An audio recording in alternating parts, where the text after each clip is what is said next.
بیوی کا شوہر کو ہم بستری سے روکنا. حدیث میں ہے کہ جو بیوی اپنے شوہر کو ہم بستری کرنے سے انکار کرے اس پر رات بھر لعنت برستی ہے. اس حدیث کی وضاحت فرما دیں. نیز اگر شوہر، یہ تھوڑا حیا کے خلاف مسئلہ ہے، شوہر کوئی ایسا طریقہ استعمال کرتا ہے نا ہم بستری کا جس سے اولاد نہیں ہوتی، تو کیا بیوی کو اسے منع کرنا چاہیے یا نہیں کرنا چاہیے؟ دیکھیں حدیث میں آتا ہے کہ کوئی عورت، کوئی شوہر اپنی بیوی کو رات کو اپنے بستر کی طرف بلائے، یہ کنایہ یعنی ہم بستری کرنا چاہتا ہو، عورت منع کر دے، فرشتے اس پہ ساری رات لعنت بھیجتے ہیں. بالکل صحیح حدیث ہے. اب ہمارے بعض اسکالر کیا کرتے ہیں، جب ان سے یہ بات پوچھی جائے تو وہ بات کو گھما دیتے ہیں، سیدھی سیدھی بات نہیں بتاتے کہ بھئی یہ شریعت میں مرد کا حق ہے کہ عورت اس کو ہم بستری سے نہیں روک سکتی. کیونکہ ویمن رائٹس کے نام پہ آج کل بہت تحریکیں چل رہی ہیں، تو وہ بھی کچھ لبرل اسکالرز ہیں جو ہر وقت جو ہے نا کوشش کرتے ہیں کہ خواتین ہم سے ناراض نہ ہو جائیں. تو بھئی آپ شریعت کا حکم بتائیں صاف صاف، چاہے عورت خوش ہوتی ہے ناراض ہوتی ہے. بعض حقوق مردوں کے ہیں، بعض عورتوں کے ہیں، تو وہ بتانے پڑتے ہیں. تو اسی طرح عورت کا بھی حق، مرد کا بھی حق یہ ہے کہ عورت، اگر مرد اس کو ہم بستری کے لیے بلاتا ہے تو عورت اسلام میں منع نہیں کر سکتی، اس کے لیے گناہ ہے. ہاں بیمار ہو تو ایک الگ بات ہے، بخار ہے اس کو، یہ کوئی واقعی بیماری ہو تو پھر ایک الگ بات ہے. نارملی اس کو اجازت نہیں ہے کہ وہ شوہر کو منع کر دے، بلکہ اس میں حدیث میں بہت سخت تاکید ہے. آپ صلی اللہ علیہ وسلم کی ایک حدیث میں یہاں تک فرمایا کہ عورت اگر یعنی چولہے پہ ہو، روٹی پکا رہی ہو، اس طرح کی حدیث کا مفہوم ہے، یعنی بہت بزی بھی ہو تو بھی اس کو اپنے کام کو چھوڑ کر شوہر کی خواہش کو پورا کرنا پڑے گا.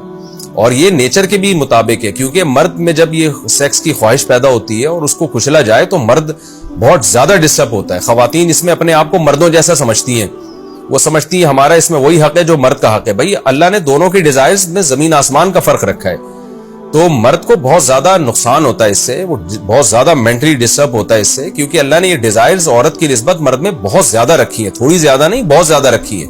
تو میڈیکلی یہ بات ثابت ہو چکی ہے. تو دوسرا، ایک تو مینٹلی بہت زیادہ ڈسٹرب ہوتا ہے وہ، دوسری بات یہ کہ پھر اس کے گناہ کی طرف توجہ جائے گی، وہ حرام کاموں کی طرف جائے گا. تو اس لیے عورت کو اس بارے میں مرد کا ساتھ دینا چاہیے.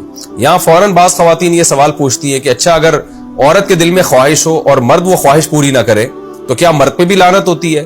تو اس کا سیدھا جواب یہ ہے کہ نہیں، مرد پہ لعنت نہیں ہوتی.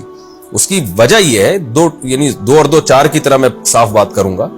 وجہ اس کی یہ ہے کہ عورت کے لیے مرد کی اس خواہش کو پورا کرنے میں عورت کی کوئی انرجی نہیں استعمال ہو رہی، جبکہ اگر مرد کا موڈ نہ ہو اور عورت کا موڈ ہو تو پھر مرد اپنے آپ کو پریپیئر نہیں کر سکتا، اس کے لیے بہت تکلف کرنا پڑے گا اس کو. اخلاقی طور پر تو ٹھیک ہے، مرد کو یہی حکم دیا جائے گا کہ زوجہ کی خواہش کو پورا کرے، لیکن اس پر شریعت نے لازم نہیں کیا ہے، کیونکہ ایک چیز مرد کے اختیار میں نہیں ہے تو لازم کیسے ہو سکتی ہے؟ یعنی ایک آدمی کا وہ ذہنی طور پر تیار ہی نہیں ہے اس کے لیے، تو مرد کے لیے تو جب تک ذہنی طور پہ تیار نہ ہو یہ عمل کر نہیں سکتا، جبکہ عورت کر سکتی ہے. تو انرجی جو استعمال ہوتی ہے نا اس میں بہت زیادہ، وہ تو مرد کی انرجی یوز ہوتی ہے. تو شریعت اس کو کیسے پابند بنا سکتی ہے کہ اس کے ذہنی طور پر وہ مینٹلی تیار سے یعنی ایک عمل کر سکتا ہے؟ تو یہ ظلم ہوتا ہے اس کے اوپر کہ وہ مینٹلی تیار نہیں ہے اور اس کو شریعت کہے کہ اگر بیوی آپ سے مطالبہ کر رہی ہے اور آپ مطالبہ پورا نہیں کرو گے تو آپ پر لعنت ہوگی. تو وہ اس لعنت سے بچنے کے لیے اپنے آپ کو مینٹلی کیسے تیار کرے گا؟ بعض دفعہ تیار کر لیتا ہے، بعض دفعہ نہیں ہو پاتا. اس کا تو دماغ سے بہت گہرا تعلق ہے. تو اس لیے مرد کے لیے تو شریعت نے حکم یہ کیا ہے کہ 4 مہینے میں کم از کم ایک دفعہ اس پر لازم ہے کہ وہ اپنی زوجہ کی خواہش کو پورا کرے.